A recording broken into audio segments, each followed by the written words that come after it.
ನನ್ನ ಅವಧಿ ಅಲ್ಲ. ಇದನ್ನು ಇನ್ನೊಂದು ಸಲ ಕೊಡೋದ್ರಿಂದ 12 ವರ್ಷ ಒಬ್ಬ ನಾವು ಕುಂತೀವಿ ಅಂತಂದರೆ ಉಳಿದವ್ರಿಗೆ ಅವಕಾಶಗಳು ಸಿಗೋದಿಲ್ಲ. ಹೀಗಾಗಿ ಏನು ನಿರ್ಣಯ ತೊಗೊಂಡಿದಾರೆ ಅದು ಒಳ್ಳೆಯ ನಿರ್ಣಯ ಇದೆ, ಅದನ್ನು ನಾನು ಸ್ವಾಗತ ಮಾಡ್ತೀನಿ.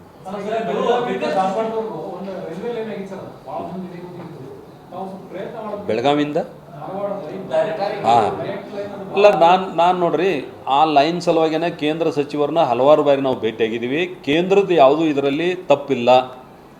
ರಾಜ್ಯ ಸರ್ಕಾರ ಜಮೀನು ವಶಪಡಿಸಿಕೊಳ್ಳುವಲ್ಲಿ ವಿಳಂಬ ಆಗಿದ್ದರಿಂದ ಇದು ವಿಳಂಬ ಆಗಿದೆ. ಒಂದು. ಎರಡನೇದ್ದು, ಬೆಳಗಾವಿ ಜಿಲ್ಲೆ ಇನ್ನೂ ಕ್ಲಿಯರ್ ಆಗಿದೆ, ಧಾರವಾಡ ಜಿಲ್ಲೆಯೊಳಗೆ ಪೆಂಡಿಂಗ್ ಅದ.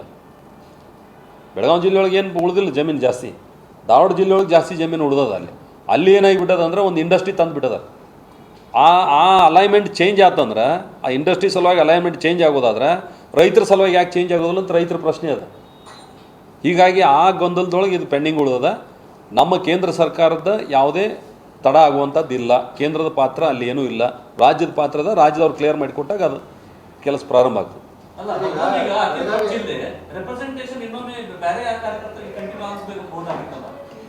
ಅಲ್ಲ, ನಾನು ವಿನಂತಿ ಮಾಡಿದ್ದೆ ಅವರಿಗೆ.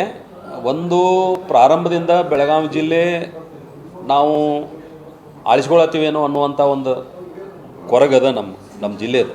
ನಾನು ಮುಕ್ತವಾಗಿ ಹೇಳ್ತೀನಿ ಅದು. ಅದರಿಂದ ಬೆಳಗಾವಿ ಜಿಲ್ಲೆ ಲೀಡರ್ಶಿಪ್ ಬೆಳಿಬೇಕಂದ್ರೆ ಇಲ್ಲಿ ಕೊಡಬೇಕಂತ ನಾನು ವಿನಂತಿ ಮಾಡಿದ್ದೆ. ಆದರೆ ನಾವು ನಮ್ಮ ಜಿಲ್ಲೆ ಅಷ್ಟೇ ಯೋಚನೆ ಮಾಡಿ ಹೇಳ್ತೀವಿ, ನಮ್ಮ ಜಿಲ್ಲೆಗೆ ರಿಪ್ರೆಸೆಂಟೇಟಿವ್ ಸಿಗಬೇಕಂತೇಳಿ. ಆದರೆ ರಾಷ್ಟ್ರೀಯ ನಾಯಕತ್ವ, ರಾಜ್ಯ ನಾಯಕತ್ವ, ಒಟ್ಟು ರಾಜ್ಯ ಒಟ್ಟು ರಾಷ್ಟ್ರ ಅಂತ ನೋಡಿದಾಗ ಅವ್ರ ಯೋಚನೆ ಬೇರೆಯೇ ಇರ್ತದೆ. ನಾವು ಏನು ವಿನಂತಿ ಮಾಡಿದ್ದು ಅಂದರೆ 2004 ನಾನು ಜಿಲ್ಲಾ ಅಧ್ಯಕ್ಷ ಇದ್ದಾಗ 2 ಲೋಕಸಭಾ ಪೂರ್ಣ ಗೆದ್ದಿದ್ದೀವಿ, 1 ಭಾಗಶಃ ಲೋಕಸಭಾ ಗೆದ್ದೀವಿ, 8 ವಿಧಾನಸಭಾ ಗೆದ್ದೀವಿ. ಆವಾಗಲೂ ನಮ್ಮ ಜಿಲ್ಲೆಗೆ ಉಸ್ತುವಾರಿಗಳು ಬೇರೆನೇ ಬಂದಿದ್ದರು. 3 ಸಲ ಉಸ್ತುವಾರಿಗಳನ್ನ ನೀವು ಬೇರೆ ಜಿಲ್ಲೆಯಿಂದ ಹಾಕಿದ್ದೀರಿ, ಮತ್ತು ಕಾಡಾ ಚೇರ್ಮನ್ ಸಹಿತ ಇಬ್ಬರನ್ನು ಬೇರೆದವ್ರನ್ನ ತಂದಿರಿ. ಹೀಗಾಗಿ ಜಿಲ್ಲೆ ನೇತೃತ್ವ ಬೀಳ್ಬೇಕಂದ್ರೆ ಜಿಲ್ಲೆಯೊಳಗೆ ಕೊಡಬೇಕನ್ನುವಂಥ ಆಗ್ರಹ ಮಾಡಿದ್ದೀವಿ. ಆದರೆ ನಮ್ಗೆ ಕೊಟ್ಟರಲ್ಲ ಈಗ 6 ವರ್ಷ.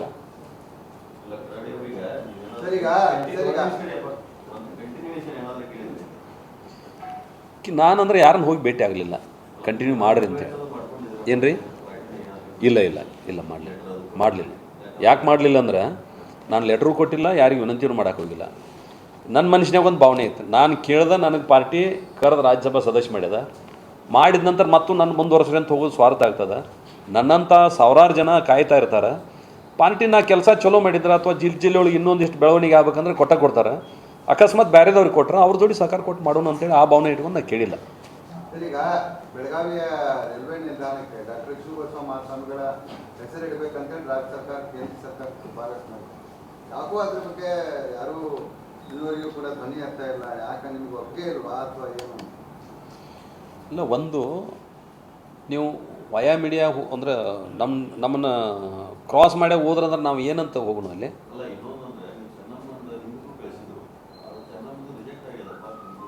ಇಲ್ಲ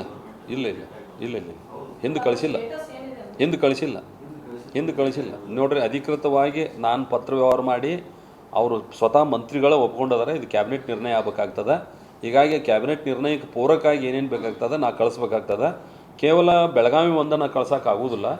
ಏನೇನು ಪೆಂಡಿಂಗ್ ಲಿಸ್ಟ್ ಅದಾವಲ್ಲ, ಎಲ್ಲ ಪೆಂಡಿಂಗ್ ಲಿಸ್ಟ್ಗಳನ್ನು ನಾನು ಕ್ರೋಢೀಕರಣ ಮಾಡಿ, ನಾನು ಡಿಲೇ ಆಗುತ್ತೆ ಅಂತ ಹೋಗಿ ಗಂಟು ಬಿದ್ದೆ ನಾನು. ಇಲ್ಲ ನನಗೆ ಗೊತ್ತಿದ್ದಂಗೆ ಇಲ್ಲ ಅಂತ.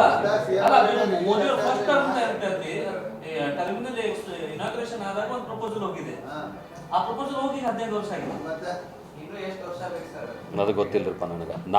ನಾನು ಪ್ರಯತ್ನ ಮಾಡಿದ ನಂತರ ಯಾಕೆ ಡಿಲೇ ಆಗತ್ತೆ ಅಂತ ಮಿನಿಸ್ಟ್ರನ್ನ ಪ್ರಶ್ನೆ ಮಾಡಿದಾಗ ಅವ್ರೇನು ಹೇಳಿರಂದ್ರೆ, ಬರೀ ಬೆಳಗಾವಿ ಒಂದನ್ನು ಕಳ್ಸೋಕ್ಕಾಗೋದಿಲ್ಲ, ಯಾವ್ಯಾವ ನಮ್ಮ ಕಡೆ ಪ್ರಪೋಸಲ್ ಪೆಂಡಿಂಗ್ ಅದಾವ ಅದಕ್ಕೆ ಪೂರಕ ದಾಖಲೆಗಳೆಲ್ಲ ಕೊಟ್ಟು ನಾವು ಕಳಿಸ್ಬೇಕಾಗ್ತದೆ ಅನ್ನುವಂಥ ಮಾತು ಹೇಳಿದರು. ಅದಕ್ಕೆ ಡಿಲೇ ಆಗಿದೆ.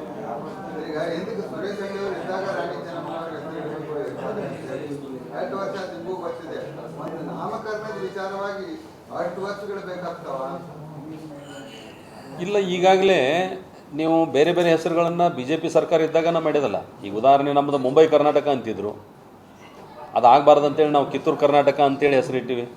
ಹೈದರಾಬಾದ್ ಕರ್ನಾಟಕ ಅಂತಿದ್ರು, ಕಲ್ಯಾಣ ಕರ್ನಾಟಕ ಅಂತ ಹೆಸರಿಟ್ಟಿವಿ. ಹೆಸರಿಡೋದ್ರಾಗ ನಾವು ಮುಂದದು.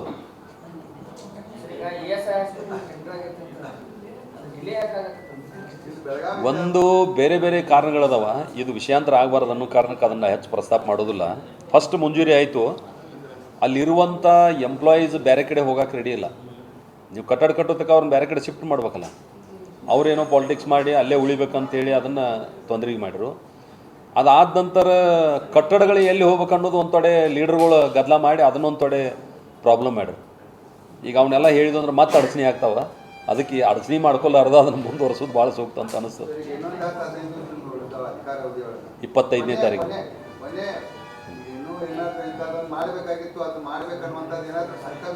ಇಲ್ಲ, ಒಂದು ನಾನು ಕಲ್ಲೊಳ್ಳಿ ಮತ್ತು ಗೋಕಾಕ್ ಎರಡೂ ಸಿಟಿ ಮಧ್ಯೆ, ಅಂದರೆ ಕಲ್ಲೊಳ್ಳಿ ಮೂಡಲ್ಗಿ ಮಧ್ಯೆ 65 ಎಕರೆ ಸರ್ಕಾರಿ ಜಮೀನದ. ಅದನ್ನು ಯಾರ್ಯಾರು ಒತ್ತುವರಿ ಮಾಡ್ಕೋತಾ ಇದ್ರು. ನಾನು ಜಿಲ್ಲಾ ಪಂಚಾಯತ್ ಅಧ್ಯಕ್ಷ ಆದಾಗ ಅದನ್ನೆಲ್ಲ ಸರ್ವೆ ಮಾಡಿಸಿ ಅದಕ್ಕೆ ಕಲ್ಲು ಹೋಗಿಸಿ ಆ ಜಮೀನು ಸರ್ಕಾರಿ ಜಮೀನು ಒತ್ತುವರಿ ಮಾಡ್ಕೋಬಾರದು ಅಂತೇಳಿ ಭಾಳ ಹೋರಾಟ ಮಾಡಿ ಅದನ್ನು ಜಮೀನು ಉಳಿಸಿದ್ವಿ. ಅದ್ರ ಪರಿಣಾಮ ಒಂದು ಮೊರಾರ್ಜಿ ದೇಸಾಯಿ ವಸತಿ ಶಾಲೆ ಐತೆ, ಅಲ್ಲಿ 10 ಎಕರೆ ಕೊಟ್ಟಿವಿ. ಅದಕ್ಕೆ ನಾನು ಕೇಂದ್ರೀಯ ವಿದ್ಯಾಲಯಕ್ಕೆ 10 ಎಕರೆ ಅಲ್ಲಿ ಜಾಗ ರಿಸರ್ವ್ ಮಾಡಿದ್ವಿ. ಕೇಂದ್ರೀಯ ವಿದ್ಯಾಲಯದ ಹೆಸರಲ್ಲೇ 10 ಎಕರೆ ಮಾಡಿದ್ವಿ. ಮತ್ತು ಸ್ಪೋರ್ಟ್ಸ್ ಕಾಂಪ್ಲೆಕ್ಸ್ ಮಾಡೋ ಸಲುವಾಗಿ 10 ಎಕರೆ ಮಂಜೂರಿ ಮಾಡಿದ್ವಿ. ಆಮೇಲೆ ವೇಸ್ಟ್ ಮ್ಯಾನೇಜ್ಮೆಂಟ್ ಸಲುವಾಗಿ 5 ಎಕರೆ ರಿಸರ್ವ್ ಮಾಡಿದ್ವಿ. ಅದನ್ನು ನಾನು ಜಿಲ್ಲಾಧಿಕಾರಿಗಳು ಅದನ್ನು ಸರ್ವೆ ಮಾಡಿಸಿ ಅದಕ್ಕೊಂದು ಲೇಔಟ್ ಮಾಡಿ ಎಲ್ಲಿ ವೇಸ್ಟ್ ಮ್ಯಾನೇಜ್ಮೆಂಟ್ ಬರಬೇಕು, ಎಲ್ಲಿ ಸ್ಪೋರ್ಟ್ಸ್ ಕಾಂಪ್ಲೆಕ್ಸ್ ಬರಬೇಕು, ಎಲ್ಲಿ ಕೇಂದ್ರೀಯ ವಿದ್ಯಾಲಯ ಬರಬೇಕಂತೇಳಿ ಪ್ರಯತ್ನ ಮಾಡಿದ್ವಿ. 2 ತಾಲೂಕುಗಳ ಮಧ್ಯಸ್ಥಾನದ, ಅಂದರೆ ಗೋಕಾಕ್ ಮತ್ತು ಮೂಡಲ್ಗಿ 2 ತಾಲೂಕುಗಳಿಗೆ ಮಧ್ಯಸ್ಥಾನದ ಸರ್ಕಾರಿ ಜಾಗ ಅಷ್ಟು ದೊಡ್ಡ ಪ್ರಮಾಣದಾಗ ಎಲ್ಲಿ ಸಿಗೋದಿಲ್ಲ, ಇಲ್ಲಿ ಸಿಗ್ತದೆ ಅಂತೇಳಿ ನಾವು ಪ್ರಯತ್ನ ಮಾಡಿದ್ವಿ. ಆದರೆ ಈ ಸರ್ಕಾರದ ವ್ಯವಸ್ಥೆ ಒಳಗೆ ರೆವಿನ್ಯೂ ಇಲಾಖೆ ಅದಕ್ಕೆ ಸಂಬಂಧಪಟ್ಟಂಥ ದಾಖಲೆಗಳನ್ನು ಕಳಿಸುವಲ್ಲಿ, ಬೇರೆ ಬೇರೆ ಮಾಹಿತಿಗಳನ್ನು ಕಳಿಸುವಲ್ಲಿ ಶಿಕ್ಷಣ ಇಲಾಖೆ ಭಾಳಷ್ಟು ವಿಳಂಬ ಆಗಿ ಆ ಎರಡೂ ಕೆಲಸ ಮಾಡುವಲ್ಲಿ ನಾವು ಸೋತೀವಿ.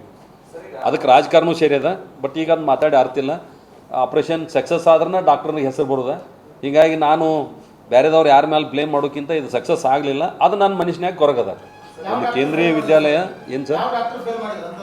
ಅಲ್ಲಲ್ಲ, ನಾನೇನು ಹೇಳತ್ತೀನಿ, ಈಗ ಸೈಡ್ ಇದ್ದವ್ರು ಯಾರು ಟೈಮ್ ಸರಿಯಾಗಿ ಕತ್ರಿ ಕೊಡ್ಲಿಲ್ಲ ರೀ, ಸೂಜಿ ಕೊಡ್ಲಿಲ್ಲ ರೀ ಅನ್ನೋಕ್ಕಿಂತ ಮೇಜರ್ ಡಾಕ್ಟ್ರಿಗೆ ಬರೋದಿಲ್ಲ ಅದು. ಆ ಕೆಲಸದಾಗ ನಾನೇ ಫೇಲ್ ಆಗ್ಯಾನಂತ ಹೇಳಾಗ್ತಾನೆ.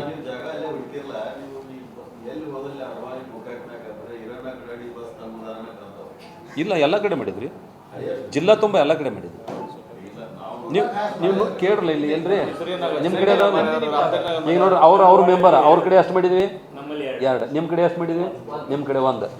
ಮತ್ತೆ ಯಾರು ಮೆಂಬರ? ನಿಮ್ಮ ಕಡೆ ಎಷ್ಟು ಮಾಡಿದ್ವಿ? ಎಲ್ಲ ಕಡೆ ಮಾಡಿದ್ವಿ.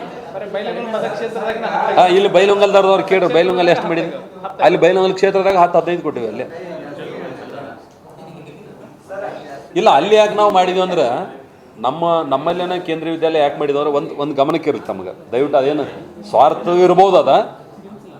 ಇವತ್ತಿಲ್ಲ ನಾಳೆ ಗೋಕಾಕ್ ಜಿಲ್ಲೆ ಆತಂದ್ರೆ ಜಿಲ್ಲಾ ಕೇಂದ್ರಕ್ಕೆ ಒಂದು ಬೇಕು. ಜಿಲ್ಲಾದಾಗ ಜಾಗ ಇಲ್ಲ, ಅಲ್ಲೇ ಜಾಗಿತ್ತು, ಅದಕ್ಕೆ ಅಲ್ಲಿ ಮಾಡಿದ್ವಿ. ಮಾಡ್ಬೇಕು ಸರ್, ಅದ್ರ ಪರವಾಗಿದ್ದೀವಿ ನಾವು. ಮತ್ತು ಆ ವಿಷಯ ಇದನ್ನು ಮಿಕ್ಸ್ ಮಾಡಿ ನಾವು ಬೇರೆ ಮಾಡೋದು ಬೇಡ. ನಾ ಇವತ್ತು ಹೇಳಬೇಕಾದದ್ದು ಇಷ್ಟ. ನನಗೆ ಪಾರ್ಟಿ ಕಳೆದ 6 ವರ್ಷಗಳಿಂದ ಒಬ್ಬ ಸಾಮಾನ್ಯ ಕಾರ್ಯಕರ್ತಗ ರಾಜ್ಯಸಭಾ ಸದಸ್ಯನ ಏನು ಮಾಡಿದ್ರು ಅತ್ಯಂತ ಪ್ರಾಮಾಣಿಕವಾಗಿ ಉಪಯೋಗ ಮಾಡ್ಕೊತ ಕೆಲಸ ಮಾಡಿದ್ದೀನಿ. ಅದನ್ನು ಉಪಯೋಗ ಮಾಡ್ಕೋಕೆ ಪತ್ರಕರ್ತರಿಂದ ಹಿಡಿದು ನಮ್ಮ ಕಾರ್ಯಕರ್ತರಿಂದ ಹಿಡಿದು ನಮ್ಮ ಲೀಡರ್ ತನಕ ಯಾರ್ಯಾರು ಸಹಕಾರ ಕೊಟ್ಟಿದ್ರು ಅವರಿಗೆಲ್ಲ ಅತ್ಯಂತ ಹೃದಯಪೂರ್ವಕವಾದಂಥ ಧನ್ಯವಾದಗಳನ್ನು ನಿಮ್ಮ ಮುಖಾಂತರ ಹೇಳಲಿಕ್ಕೆ ನಾನು ಬಯಸ್ತೇನೆ.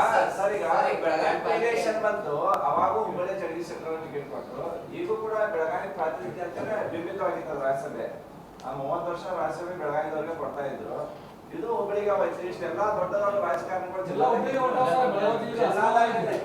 ಬಿಜೆಪಿಯಲ್ಲಿ ಎಲ್ಲ ನಾಯಕರು ಒಗ್ಗಟ್ಟಿಲ್ಲ, ಏನು ಬಿಡಿಸ್ತಾ ಇದ್ದಾರೆ? ಇಲ್ಲ, ನಾವು ಗಮನಿಸುವಾಗ ನನ್ನ ಜಿಲ್ಲೆ ಈಗ ಹೆಂಗೆ ಹೇಳಿರಲ್ಲ ರವಿಯವರು, ನೀವೆಲ್ಲ ಯಾಕೆ ಅರ್ಬಾಯಿಗೆ ಹೇಳ್ತೀರಿ ಅಂತೇಳಿ. ಮೊದಲು ನಾವು ಏನು ಗಮನಿಸ್ತು ಅಂದ್ರೆ ನಮ್ಮ ಊರ, ನಮ್ಮ ತಾಲೂಕ, ನಮ್ಮ ಜಿಲ್ಲೆ ಅಂತ ನಾವು ನೋಡ್ತೇವೆ. ಆದರೆ ರಾಜ್ಯದ ನಾಯಕತ್ವ ಇಡೀ ರಾಜ್ಯ ನೋಡ್ಬೇಕಾಗ್ತದೆ, ರಾಷ್ಟ್ರೀಯ ನಾಯಕತ್ವ ಇಡೀ ರಾಷ್ಟ್ರೀಯ ಇದನ್ನು ನೋಡ್ಬೇಕಾಗ್ತದೆ. ಆಯಾ ಸಮಾಜದವ್ರು ಆಯಾ ಸಮಾಜ ನೋಡ್ತಾರೆ. ಆದರೆ ಎಲ್ಲ ಸಮಾಜಕ್ಕೂ ಪ್ರಾತಿನಿಧ್ಯ ಕೊಡೋದು ಪಕ್ಷದ ಮುಖಂಡರಿಗೆ ಅವಕಾಶ ಇರ್ತದೆ.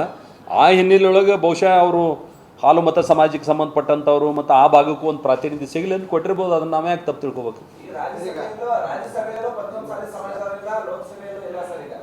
ಈ ಮುಂದಿನ ಸಲ ಅದನ್ನು ಸರಿ ಮಾಡ್ತಾರೆ ಸರ್.